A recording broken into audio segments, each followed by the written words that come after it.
Caríssimos, nós temos a satisfação de ter conosco aqui o companheiro Alexandre, que teve a gentileza de aceitar o nosso convite. Alexandre é de Cachoeiro, do Centro Espírita de Jerônimo Ribeiro, e que veio lá da capital secreta do Brasil para dividir conosco seu conhecimento no tema de hoje, felicidade. Onde encontrá-la? Boa noite a todos. Que Jesus nos abençoe, dê bastante paciência para vocês, para me aguentar aqui na frente. Eu trouxe como ponto de meditação as palavras de Allan Kardec, quando ele nos diz que a felicidade depende das qualidades próprias do indivíduo e não do estado material do meio em que ele se encontra. O que nós vamos tentar entender é por que a felicidade parece algo tão complexo aos nossos olhos, quando é, na verdade, aquilo que nós mais sonhamos desde o momento que nascemos. Pelo dicionário, a descrição da felicidade está de uma forma simplória. O dicionário diz que felicidade é alegria, júbilo, contentamento, são os termos que representam um sentimento humano de bem-estar, euforia, empolgação e paz interna. Mas na prática o que nós encontramos é uma coisa bem diferente. Para a gente, a felicidade significa aquilo que está sempre onde nós não estamos. Porque a nossa felicidade está sempre lá no horizonte. Se hoje eu moro em Cachoeiro, que está quente a beça nesse verão, eu queria estar morando em Vitória. Outra pessoa que está morando na cidade gostaria de estar morando no campo, ou às vezes numa praia. Eu trabalho numa empresa, mas gostaria de trabalhar em outro ramo, ou de ter a minha própria empresa. Se eu gozo de determinadas condições, certamente gostaria que fosse diferente. Se hoje eu tenho um carro de determinado modelo, seria tão melhor ter um carro zero, ter um carro que não me trouxesse problemas, algo que pudesse mudar. Nós sempre consideramos que para alcançar a nossa satisfação pessoal, para alcançar a tão sonhada felicidade, nós temos algo mais por conquistar. Não é exatamente aquilo que nós temos à nossa disposição e aonde nós estamos. Então, a felicidade está sempre fugindo por entre os nossos dedos.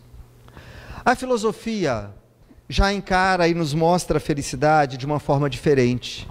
Ela diz que a felicidade é o prazer. E dentro da história filosófica da humanidade, nós vamos ver o quanto esse pensamento amadureceu com o passar das décadas, com o passar dos séculos, para falar a verdade. O conhecido filósofo grego Epicuro enxergava e divulgava como a verdadeira felicidade ser a condição de nós termos alguma coisa. A felicidade era ter. Então, sendo assim, aqueles que dispunham de condições financeiras, aqueles que dispunham dos recursos, teriam a capacidade de comprar tudo aquilo que pode lhe trazer o prazer. E o que nos traz prazer? Era comer. Pode comprar as melhores comidas. Era dormir, uma vez que tem recursos, talvez não precise trabalhar tanto e pode usufruir de um descanso tanto mais prolongado. A felicidade era procriar, porque o sexo traz prazer. Então, a pessoa dispondo de recursos poderia comprar os prazeres nas suas melhores condições. Mas a felicidade divulgada por Epicuro trazia algumas limitações, porque aquele que pode ter, ainda assim, era escravo daquilo que ele não tem. Porque quando nós temos alguma coisa, nós sempre sonhamos que podemos ter um pouco mais. Nós sonhamos alcançar algo além e nos tornamos dependentes de alcançar esse novo degrau para gozarmos da tão efetiva felicidade. E também passamos a ser os escravos daquilo que nós já temos. Porque quando nós alcançamos alguma coisa, passamos a drenar parte dos nossos recursos ou dos nossos esforços para manter. Quem pôde dispor da possibilidade de comprar uma casa ou um apartamento grande, sabe o quanto lhe custa a manutenção, às vezes o valor de um condomínio, às vezes a quantidade de companheiros que são contratados para contribuir com a limpeza. Se dispõe de um sítio, tem que ter um caseiro. Se dispõe de carro, é a manutenção ou o seguro que se torna praticamente obrigatório com a insegurança de hoje. Então a pessoa passa a ser escravo também do que possui, e não somente daquilo que não conseguiu alcançar.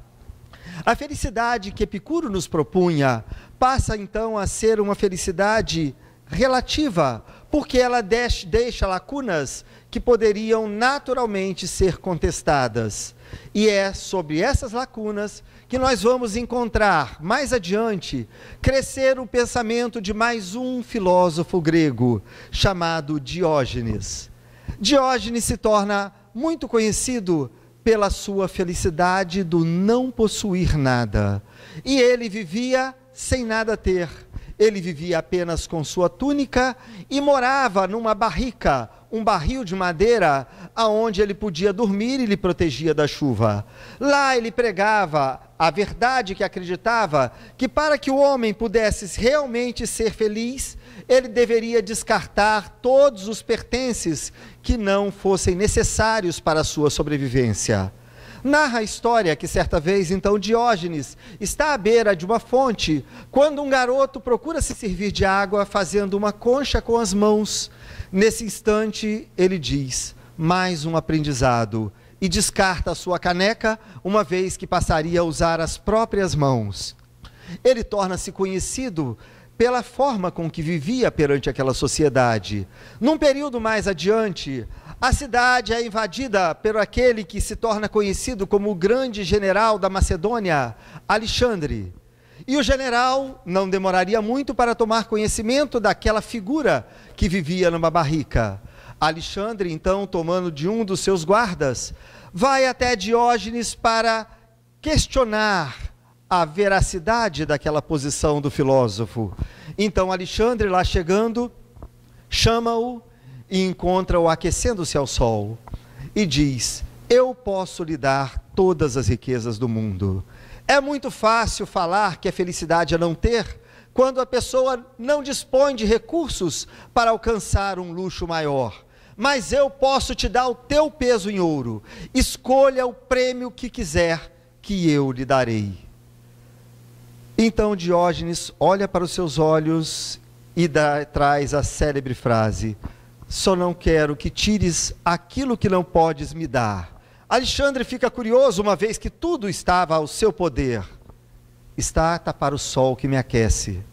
Com licença. E então o general se afasta. A felicidade proposta por Diógenes chamava a atenção do povo. Muitos o tinham como um louco. Certa feita ele foi encontrado conversando com uma estátua. Então falaram, pirou de vez, pirou na batatinha. Diógenes, tu não vês que uma estátua não ouve, sequer pode responder? Então ele devolve uma célebre também resposta. O silêncio da pedra é melhor do que a estupidez dos homens. E continua a viver a sua vida. Nós nos questionamos em qual seria o verdadeiro sentido da felicidade. É, na verdade, ter ou é o não ter? Mais adiante nós encontraríamos mais um filósofo, e esse mais conhecido, que nos traria uma nova vertente para a interpretação do grande sonho da humanidade, do grande sonho da felicidade. Sócrates vem nos propor uma felicidade que é voltada para a nossa condição interior. E ele nos diz que, para sermos felizes, nós precisamos carregar conosco uma consciência tranquila, sem carregarmos culpa. Nós precisamos ter o nosso coração pacificado e precisamos ter um caráter reto. Hoje em dia é muito difícil conseguir se enquadrar nessas condições. Imagina naquela época. Sócrates defendia princípios para o qual sua sociedade não estava pronto para abraçar. Ele vivia uma verdade espiritual perante uma sociedade um tanto quanto bárbara e ainda tão voltada para as coisas materiais. Ele naturalmente, dentro da filosofia que defendia, ele posiciona-se contra o arbitrarismo dos governos e passa a ser um fiel defensor dos direitos humanos. Isso o colocaria em reta de colisão direto com os governantes, que buscariam imediatamente respaldo para que pudessem condená-lo. E Sócrates, então, capturado, é levado a julgamento, num daqueles que é considerado um dos mais insanos e mais injustos julgamentos que já aconteceu na Terra, comparando-se também com o próprio julgamento de Jesus.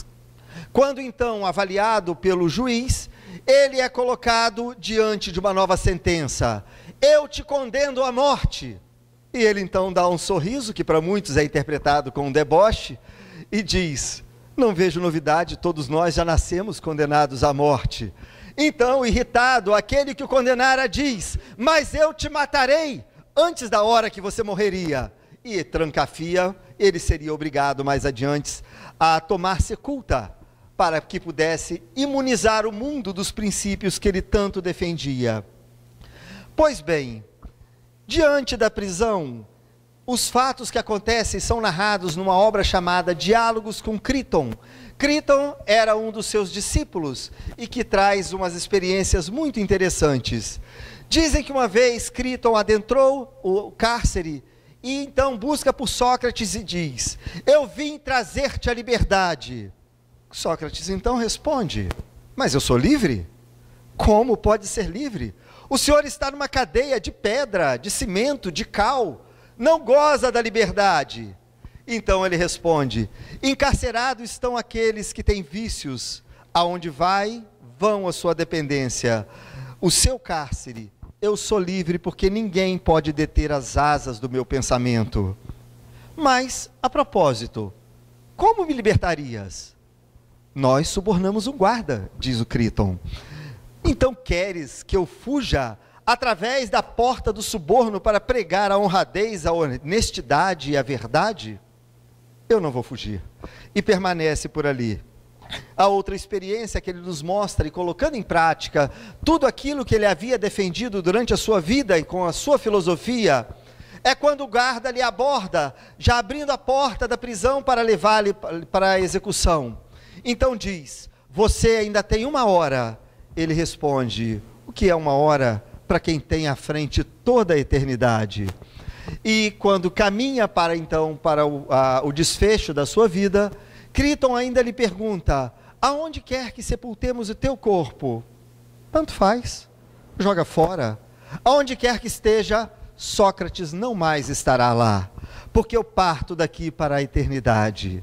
E deixou o exemplo que serviria como a verdadeira chave para que nós pudéssemos encontrar a realidade.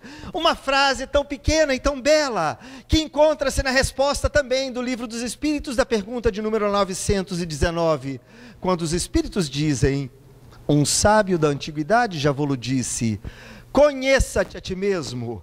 Ali estava a chave da verdadeira felicidade, quando o homem deve buscar uma viagem para o interior, uma viagem para conhecer os seus vícios, uma viagem para conhecer as suas qualidades, uma viagem para conhecer quem ele é, o que é que ele precisa fazer para tornar-se uma pessoa melhor. Mas nós não nos contentamos com as definições de felicidades que nos foram oferecidas através dos séculos.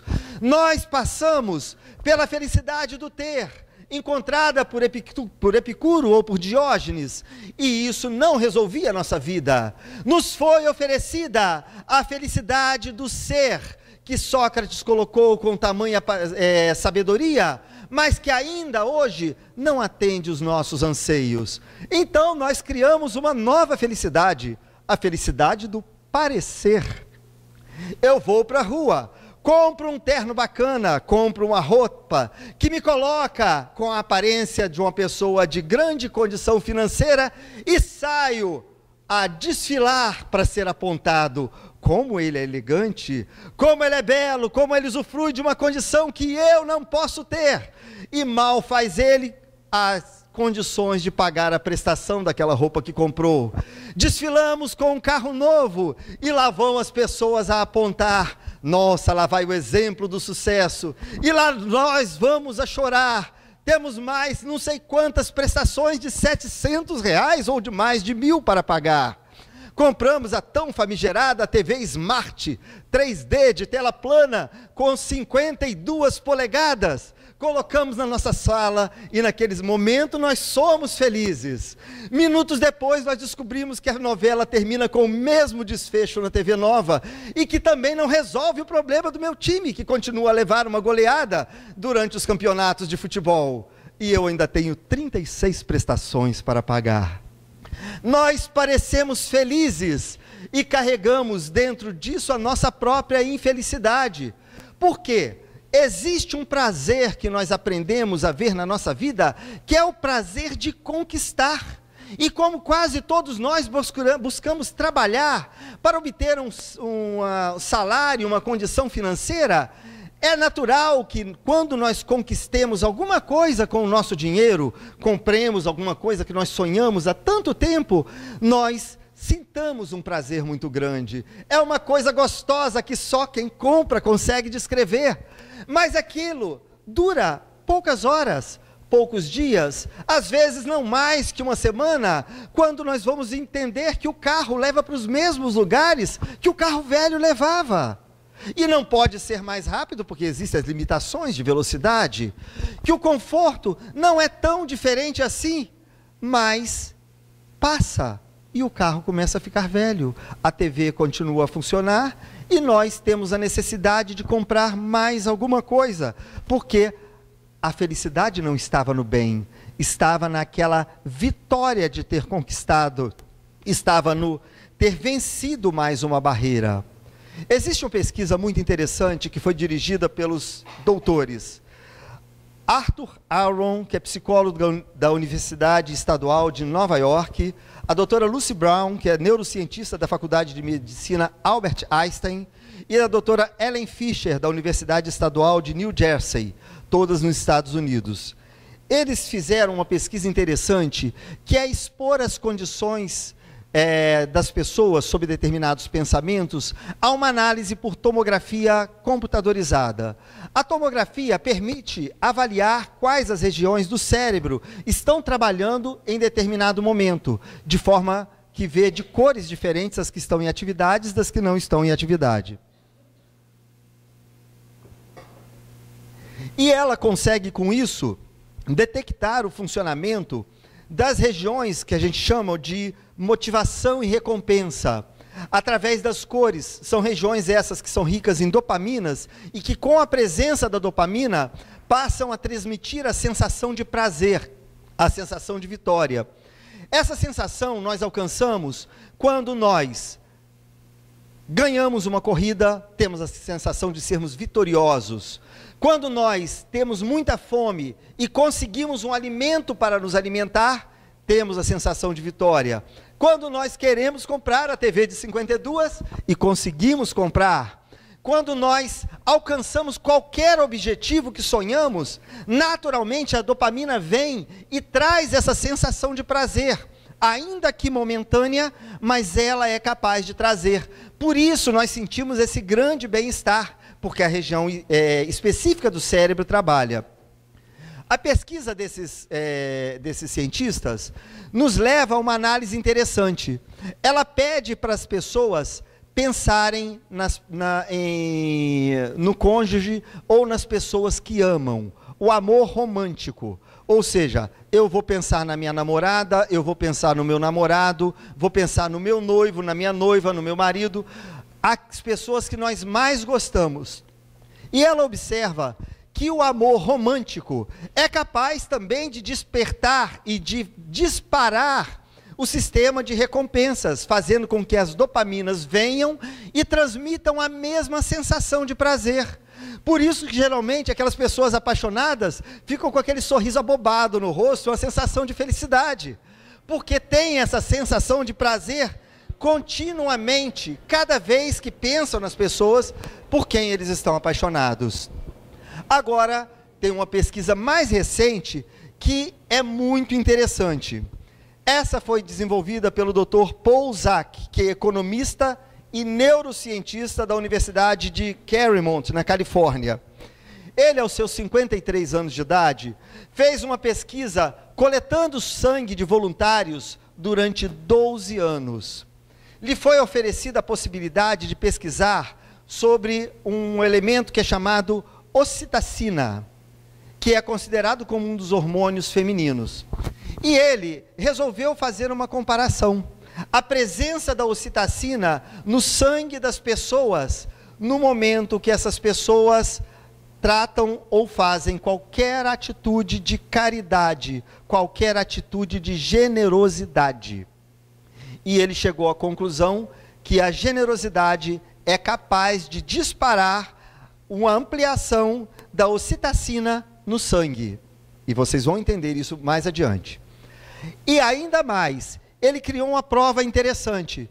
Ele fez com que as pessoas recebessem determinado valor, colocou uma quantidade de dinheiro na mão de cada uma, de 20 pessoas, e criou um testezinho que é, você tem a obrigação de multiplicar o dinheiro que está com você, mas cada vez que você doar dinheiro para alguém, você vai ganhar mais.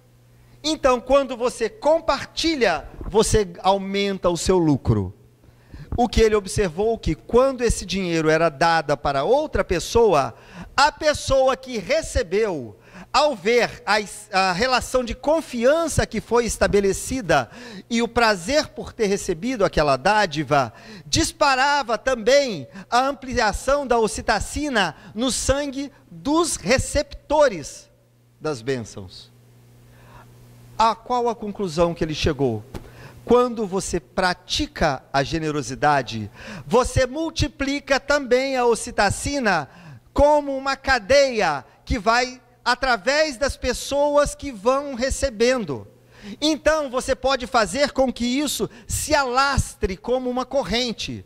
E o mais interessante, a ocitacina dispara o sistema de dopamina, o sistema de recompensa que é capaz de transmitir o prazer. Então, ele defende a tese de que se nós passarmos a tomar atitudes mais generosas, atitudes de complacência, de compreensão e de doação para com as pessoas, nós temos, cientificamente comprovado, como criar uma cadeia do bem, uma corrente do bem, porque não só vai melhorar o prazer em mim que estou doando, mas vai aumentar a felicidade das pessoas que estão recebendo, fazendo com que elas também, pela presença da ocitacina, aumentem a sua capacidade de doar, de compartilhar. Matematicamente, o que significa?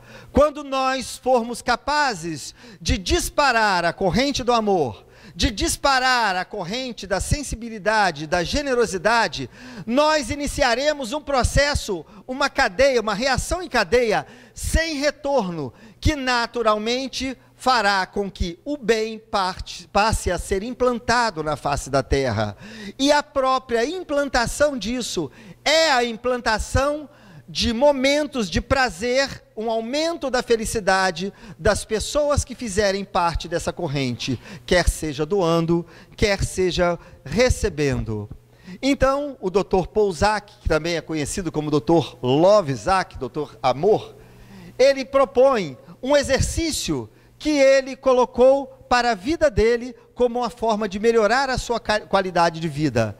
Ele que trabalha 10 horas por dia, ele se obrigou a dar um abraço por hora.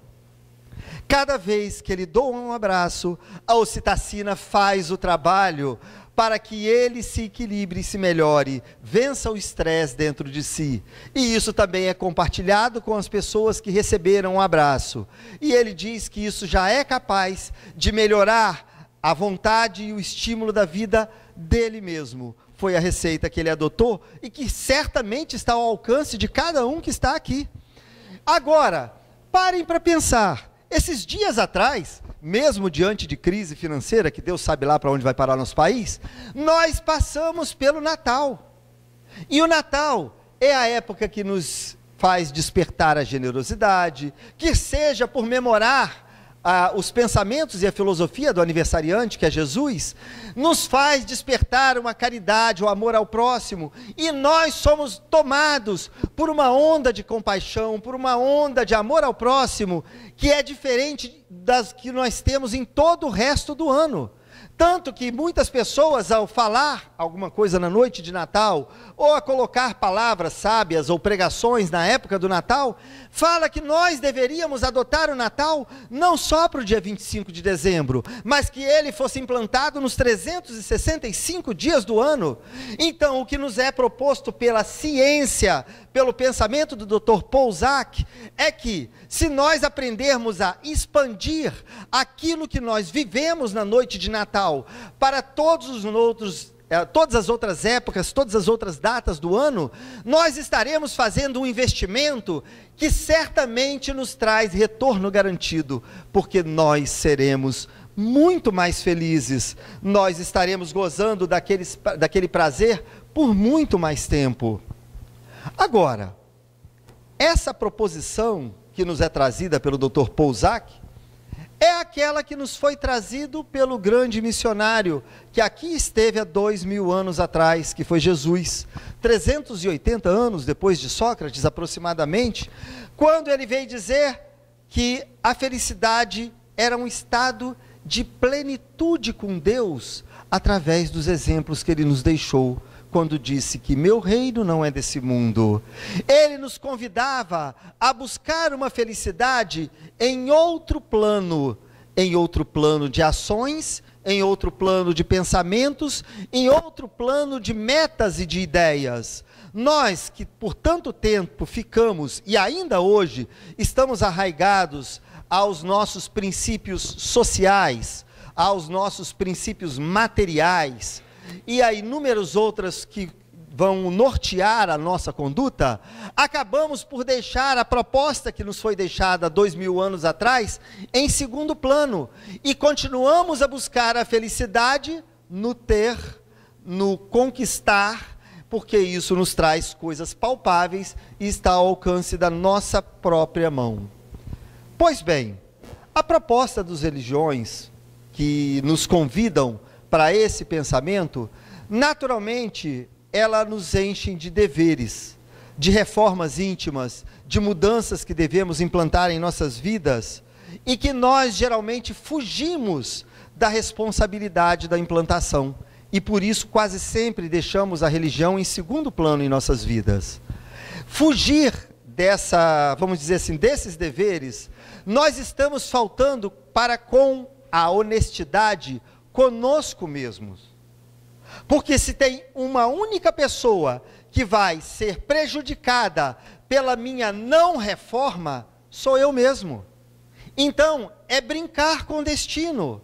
É como o estudante que mata a aula falando, enganei mamãe. Não enganou a mamãe não, enganou a si mesmo. Porque ele está traçando as dificuldades que ele vai enfrentar no seu próprio destino. E nós fazemos, apesar de acusarmos nossos filhos, apesar de cobrarmos, nós fazemos a mesma coisa na sala de aula da vida.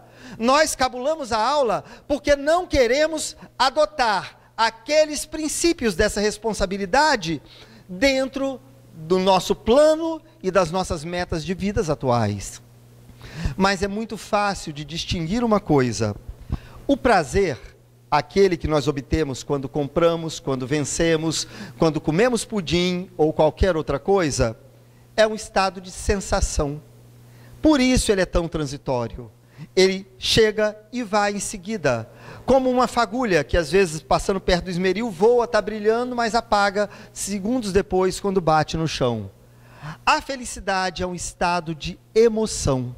E isso é completamente diferente, porque isso vem de dentro para fora, e não de fora para dentro.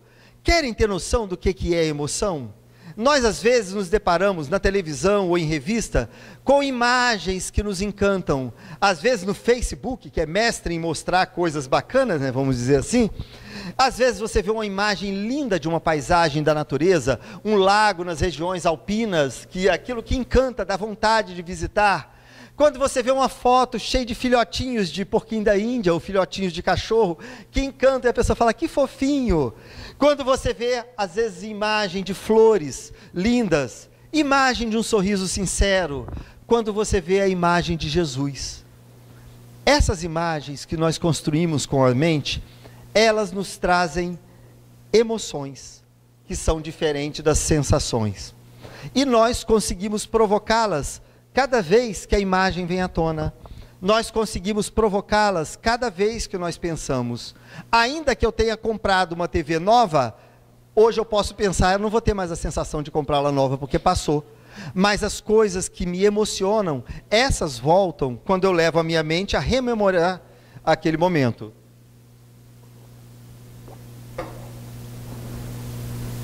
A doutrina espírita chega para nos dar ferramentas para aprendermos a lidar melhor com a felicidade. Aí você vai falar, como é que você começa a falar e diz que é tão simples a felicidade, quando nós estamos num mundo de expiação e prova? Um mundo onde reina a violência, um mundo onde reina a corrupção, um mundo onde reinam tantos desequilíbrios mais. Em primeiro lugar, não adianta ficar daqui apontando o dedo para governante, porque se a corrupção reina lá, reina porque nós colocamos lá. Não é porque nós elegemos corruptos, é porque nós ainda somos corruptos. Aqueles que nos representam são frações da nossa sociedade, e nós continuamos a furar, pedindo um favor, a fila do banco. Continuamos a obter vantagens ou tentando pedir ao guarda para não nos aplicar uma multa, porque nós infringimos o código. E nós tentamos burlar as regras da própria legislação material humana, quanto mais da legislação divina. Nós temos isso dentro de nós, uma necessidade de tentar passar pela porta larga, ao invés de buscarmos a porta estreita. E quando nós falamos de felicidade, que ela está ligada a esses princípios que foram propostos por Jesus, nós somos obrigados também a parar para avaliar, porque a felicidade é uma coisa muito relativa. Os prazeres são coisas relativas. Se você pega uma pessoa, um executivo que ganha 200 salários por mês, e falar que ele vai ter que viver com 20 salários por mês, está arriscado ele pular da ponte. Ele vai achar impossível, e vai se achar submetido talvez à maior das penúrias. Mas se você pega o assalariado que trabalha com um salário mínimo, e lhe propõe 20 salários, ele vai ser a pessoa mais rica do mundo. Mas o dinheiro é o mesmo. Como é que nós medimos o que é a felicidade? É aquilo que nós nos satisfazemos. Só que cada um de nós coloca o ponteiro da satisfação num nível diferente. Para uns a felicidade seria parar de sentir dor de cabeça. Para outros a felicidade seria ter um filho morando próximo. Para outros a felicidade seria ter de volta a companheira ou o companheiro que separou de um casamento ou de um relacionamento longo. Para outros, a felicidade seria ter onde trabalhar, ou ter um salário digno. A felicidade é tão diferente para cada uma das pessoas, que ela se mistura até com a nossa própria sensação de dor. Aquele salário de 20 salários dói para o mais alto, mas não dói para o pequeno. Uns sentem dor por se sentirem humilhados, por não dispor às vezes de um calçado de marca para usar. Outros sentem dor por ver que tiraram uma nota baixa numa prova. Alguns outros vão sentir dor ao ver suas faltas expostas perante a sociedade. A compreensão da dor é uma das ferramentas que nós precisamos ter para compreendermos também as nossas satisfações. Por isso a proposta de Sócrates, que é muito anterior à própria proposta do Cristo, conhecermos a nós mesmos. Quando nós conhecemos nossas verdadeiras necessidades, quando nós conhecemos nossos verdadeiros anseios, quando nós conhecemos nossas verdadeiras fraquezas, quando nós conhecemos cada uma de nossas características, nós temos maiores possibilidades de sanar as vontades desenfreadas e ao mesmo tempo de conseguir atender às vontades mais necessárias. Como já dizia o Cristo, leve é o meu fardo e suave é o meu jugo. como é que nós aplicamos isso à nossa vida? Como é que nós aplicamos e entendemos quais são os pesos que nós devemos carregar? Como é que nós compreendemos quem somos, aonde estamos e aonde é que nós queremos chegar?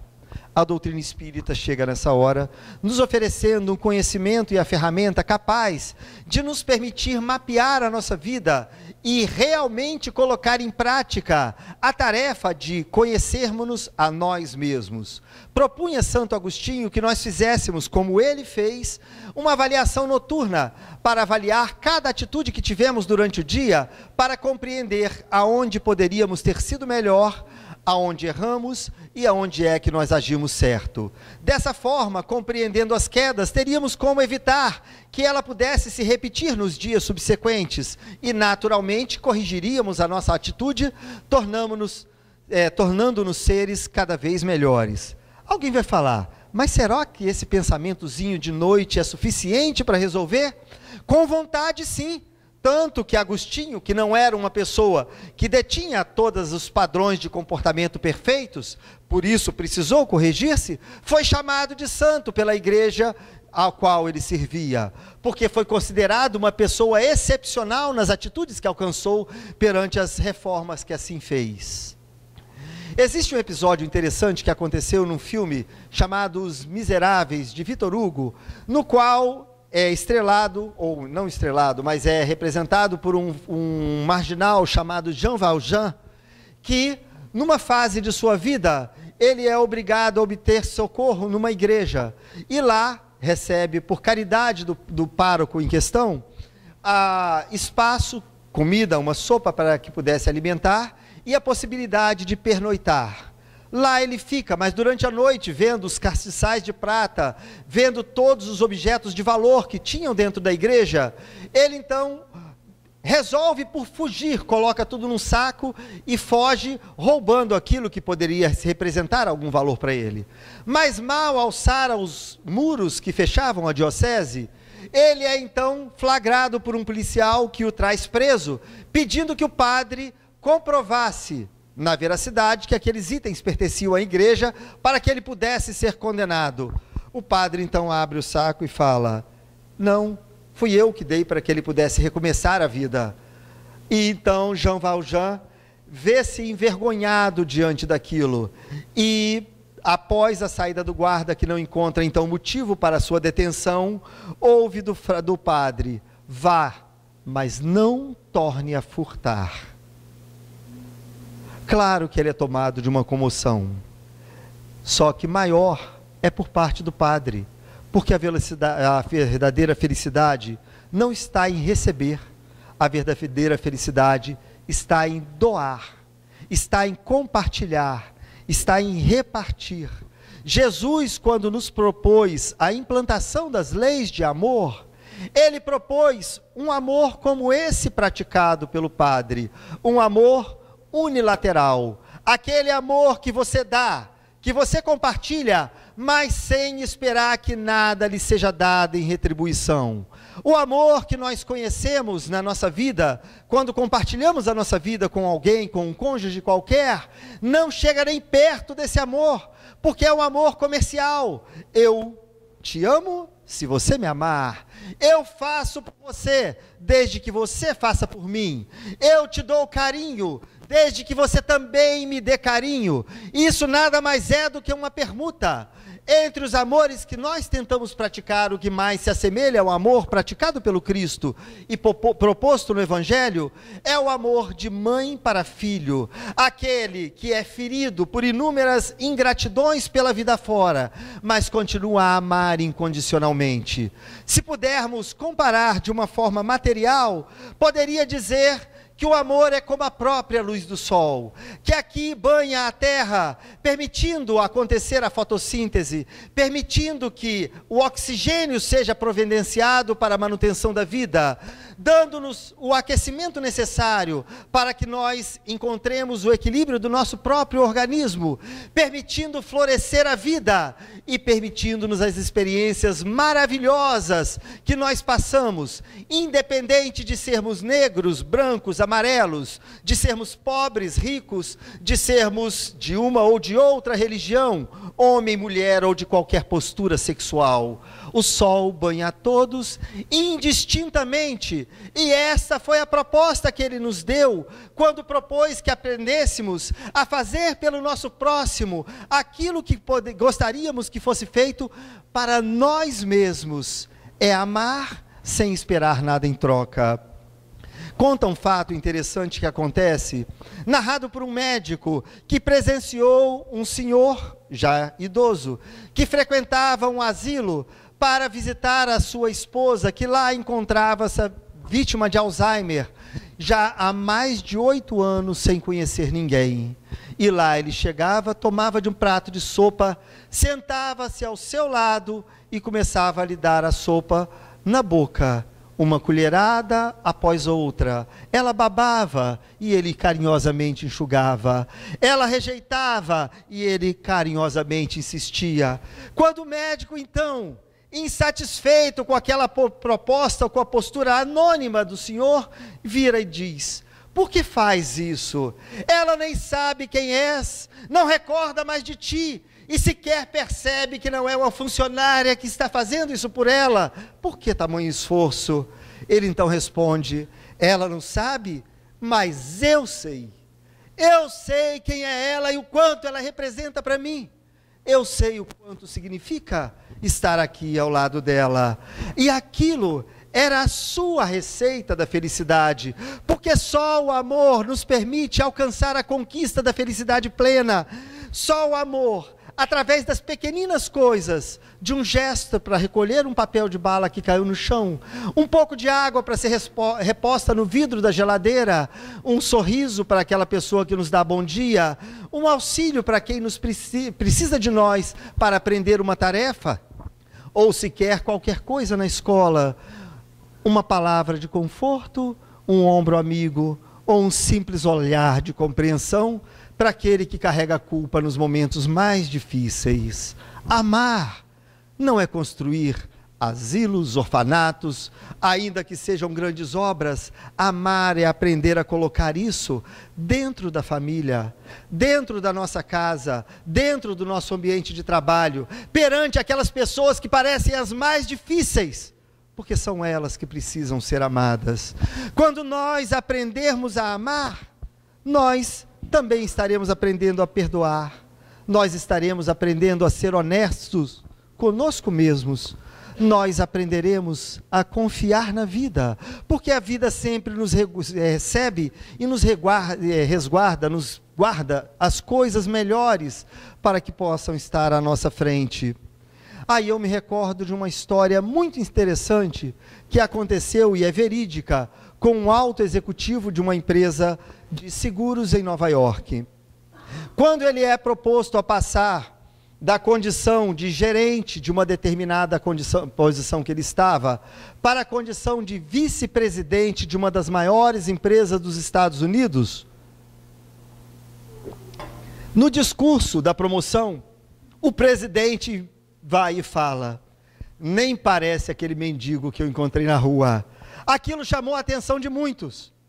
E uma repórter, após findar a cerimônia, correu então para o novo vice-presidente para pedir explicações. Que história é essa de mendigo? Aí ele deu um sorriso e falou: eu morei na rua. Não acredito. O senhor, essa pessoa tão distinta? Morei. Você quer que eu te conte minha história? E resolveu contar. Eu era um mendigo na esquina da Times Square, uma das praças mais movimentadas de Nova York. E eu lá estava sentada com uma folha de papelão que eu escrevi com letras de giz que eu encontrei e coloquei sobre a parede que estava atrás de mim. Tenha compaixão de mim, sem teto, sem trabalho, sem nada. Ajudem-me. E coloquei o meu chapéu. Claro que as moedas sempre caíam, porque a generosidade humana existe. E as pessoas sempre se preocupavam em deixar alguma coisa. Dessa forma, eu ia providenciando o que eu pudesse comer, eu ia providenciando como tomar conta da minha vida e fui levando a vida. Até que um dia, um jornal veio voando pelo vento e parou próximo de mim. Eu gosto de ler, sempre gostei de ler. Então eu peguei esse jornal e comecei a folhear. E lá estava falando a respeito do poder do pensamento na nossa vida. Era uma coisa até bastante interessante, porque dizia que nós temos condições de interferir, porque o que nós cultivamos no nosso pensamento é capaz de mudar a nossa vida.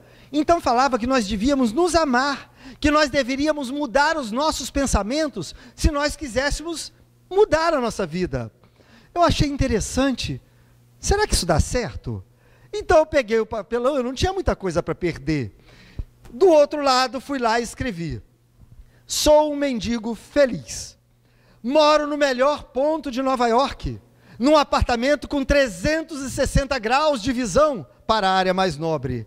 Você quer me ajudar a continuar feliz? Deixa a sua doação. E coloquei o meu chapéu.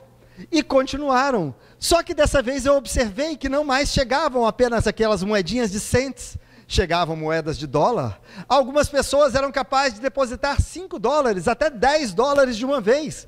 A minha condição de vida melhorou. Eu conseguia alugar um lugar, eu voltava para lá, porque lá era o meu trabalho. Para falar a verdade, tornou-se até uma pequena empresa. Dali eu usufruía do salário que me mantinha. Até que um dia eu estava sentado, e eu comecei a observar, já que eu não tinha muita coisa mais para fazer, que tinha um cavalheiro de terno do outro lado que não parava de olhar para mim. Eu fiquei preocupado, providenciei rápido tirar as notas maiores e guardar. Vai que é algum interesse escuso, eu não vou arriscar o pouco que eu conquistei. Até que, passado algumas horas, o cavalheiro atravessou a rua e veio até mim. E parou para perguntar: você realmente é feliz? Ele falou: não está escrito? Claro que eu sou feliz. Mas você é feliz trabalhando aqui desse jeito? Sou feliz. E quero continuar feliz. O senhor vai... Agora, por que tanta pergunta? Não, eu queria ter noção de quanto o senhor ganha. O senhor é da Receita Federal? O que o senhor está querendo comigo? Eu estou aqui honestamente como mendigo, não estou roubando de ninguém, não. Não, eu apenas gostaria de saber. Se o senhor recebesse uma proposta de emprego, o senhor aceitaria? Depende de quanto você vai me pagar. Se for menos do que eu ganho aqui, eu não vou querer, não. Não, mas e se a proposta for um tanto mais? Qual proposta? Se eu te propuser ganhar tantos $1000 por mês, é uma proposta boa. Eu aceitaria. Mas pode não dar certo. Eu estou arriscando com o senhor. Vai que não dá certo e o senhor é demitido. Ah, mas você acha que eu vou abrir mão disso aqui? Eu vou alugar o ponto para outro. Se não der certo, eu volto para cá e continuo a minha vida. Então, o senhor aceita a minha proposta? Aceito. Você vai trabalhar como responsável pelo marketing. Eu tenho uma empresa de seguros. E assim começou a sua carreira profissional. Alguns anos mais tarde, ele se torna o vice-presidente da empresa. E essa, segundo ele narra para a repórter, essa é a minha história. Para que eu pudesse alcançar a minha felicidade, a primeira coisa que eu tive que fazer é mudar a minha forma de pensar. É mudar a minha forma de ser. Eu tinha uma empresa, agora eu trabalho em outra. E estou feliz com a condição que tenho. Eu construí a minha felicidade quando eu decidi mudar ela dentro de mim. E hoje eu vi um exemplo muito interessante, me permitam ilustrar, porque aconteceu no Globo Esporte agora de manhã. Exemplo do Davizinho Radical, quem assistiu pôde ver. Um garotinho com 10 anos de idade, não tem nenhuma das duas pernas, uma mãozinha dele só tem um dedo, não tem coisa, e só tem um braço. Ele tentou aprender a andar de skate, alguém ridicularizou. Pelo amor de Deus, é muito feio, nem dedo você tem, é ridículo. Ele chorou, até que outra pessoa virou para ele e falou assim: para, isso não é realidade. Você é uma pessoa, e convenceu de princípios completamente diferentes, e ele acreditou. Até hoje ele carrega o respeito pela pessoa que parou para elogiar, e ele foi aprender a andar de skate. Depois, foi aprender a surfar, num surf adaptado, uma categoria que é para pessoas que dispõem de algum tipo de deficiência. Não tinha recursos, mas foi convidado a participar de campeonatos. Nesse caso ali, ele estava atrás, ao lado do Medina, que é campeão mundial e é brasileiro. E então ele é levado para participar de um campeonato nos Estados Unidos, para surfar. A família dele não tinha dinheiro. O patrocinador dos surfistas profissionais, estendeu um braço e ampliou para poder levá-lo lá. Ele foi o vice-campeão mundial de surf adaptado. Então ele vira e fala: você quer vencer? A primeira coisa que você tem que fazer é vencer você mesmo. Se você for capaz de vencer a si mesmo, você pode vencer a qualquer outro. Se você não for capaz de se vencer, você não vai vencer a ninguém. E é a mensagem verdadeira.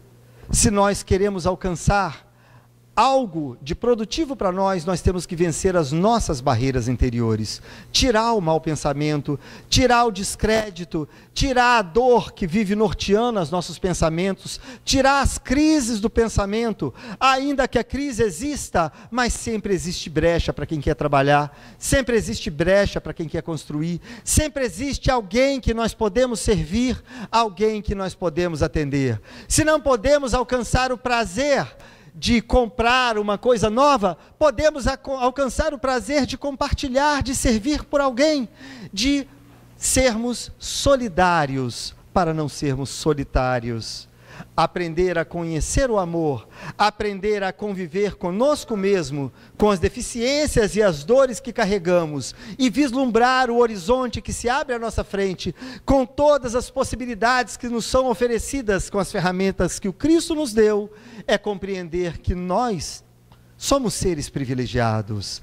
À porta de um mundo de regeneração, cá estamos com o mapa do tesouro em nossas mãos, a doutrina espírita que nos permite enxergar tudo isso de uma forma tão clara, a nos convidar para uma reforma antiga que nós protelamos até agora, mas que nas pequenas coisas, colocando o amor nas mínimas atitudes, nós podemos fazer com que isso aconteça em nossas vidas. Nós vamos entender que a felicidade não está no carro, não está na TV, não está na esposa ou no marido que abandonou, não está no filho que está morando distante ou naquela pessoa amada que nós perdemos pela desencarnação, que a felicidade não está num posto ou num cargo alcançado, que a felicidade é um estado de ser, que nós vamos encontrar quando alcançarmos a meta que o próprio Sócrates nos pediu, quando nos conhecermos, reconhecermos que somos seres imperfeitos, mas fadados à perfeição, fadados à felicidade, e começarmos a colocar pedrinha por pedrinha cada uma dessas atitudes em nossas vidas. Nesse momento, eu estarei construindo um mundo de regeneração.